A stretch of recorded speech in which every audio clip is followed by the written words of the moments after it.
الكريم أما بعد আমার নবীর আশিক ইমানি দিনী ভাইরা, আসলে কথা বলার মতো কোনো ভাষা আমাদের নাই। প্রতিনিয়ত কিছুদিন পর পর আল্লাহর দুশ্মন, আল্লাহ নবীর দুশ্মন, মুসলমানদের দুশ্মনেরা রাসূল পাক সাল্লাল্লাহু আলাইহি ওয়াসাল্লামকে নিয়ে বিভিন্ন ধরনের কটূক্তি করে, বিভিন্ন ধরনের কথা বলে। আসলে আমি এখন যেটা খেয়াল করতেছি, এটা হইল আমাদের ইমানের দুর্বলতার কারণে তারা এই সুযোগটা পায়। আমাদের ইমান দুর্বল হয়ে বসে যায়, আমাদের সামনে আমাদের নবীজিকে গালি দিয়ে মানুষ দাঁড়ায় থাকতে পারে, আমাদের সামনে আমাদের নবীজিকে কটূক্তি করে মানুষ টিকে থাকতে পারে, আমাদের সামনে আমাদের নবীজিকে ব্যঙ্গাত্মক করে ক্ষমতার মসনদ মজবুত করতে পারে।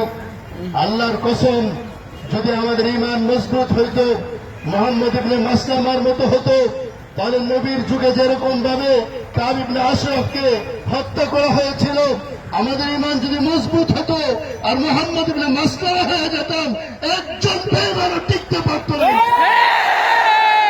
আমার দোস্ত, আমার ইমানদার দিনী ভাইরা, রাসূল পাক সাল্লাল্লাহু আলাইহি ওয়াসাল্লামের যুগে আরেকটা ইহুদি গাদ্দার ছিল, যাকে বলা হয়তো আবু রাফে। সেই আবু রাফে আল্লাহ নবী সাল্লাল্লাহু আলাইহি ওয়াসাল্লামকে নিয়ে ব্যঙ্গ করত, আল্লাহ নবীকে গালি দিত, আল্লাহ নবীর সমালোচনা করত।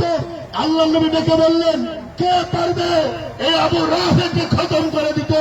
আল্লাহ নবীর এক সাহাবী আব্দুল্লাহ ইবনে আতিক রাজি হয়ে গেলেন। আল্লাহ নবীর এক সাহাবী আবু রাফেকে ওই রাতেই খতম করে দুনিয়া থেকে বিদায় করে দিয়েছেন। আমার দোস্ত, সর্বশেষ ওই ঘটনার দিকে ইঙ্গিত করব। লাহোরের মধ্যে এক বেঈমান আল্লাহ নবীর বিরুদ্ধে একটি কিতাব লিখেছিল, তার নাম ছিল রঞ্জিনা রাসূল। ওই কিতাব লেখার পর মুসলমানরা আদালতে মামলা দায়ের করল, আদালত তার পক্ষে রায় দিল। মুসলমান আন্দোলন শুরু করল, এক কথা বলল, আন্দোলন চালাইতে হবে। সেই আন্দোলনে আতাউল্লাহ শাহ বুখারী রহমাতুল্লাহ আলাইহির নেতৃত্বে ছিল। তিনি ভাষণ দিয়েছিলেন, তিনি সেদিনের প্রস্তাবনার কাগজটা ছিঁড়ে ফেলে দিয়েছেন, বলে, দেখো, আল্লাহ নবীর শানে কেউ যদি বেয়াদবি করে, কোন আইন চলে না, কোন কোর্ট চলে না। আতাউল্লাহ বুখারীর নেতৃত্বে যে ভাষণ হয়েছিল, তারপরে একজন যুবক গিয়ে সেই রঞ্জিনা রাসূলের লেখককে একদম দুনিয়া থেকে বিদায় করে দিয়েছে।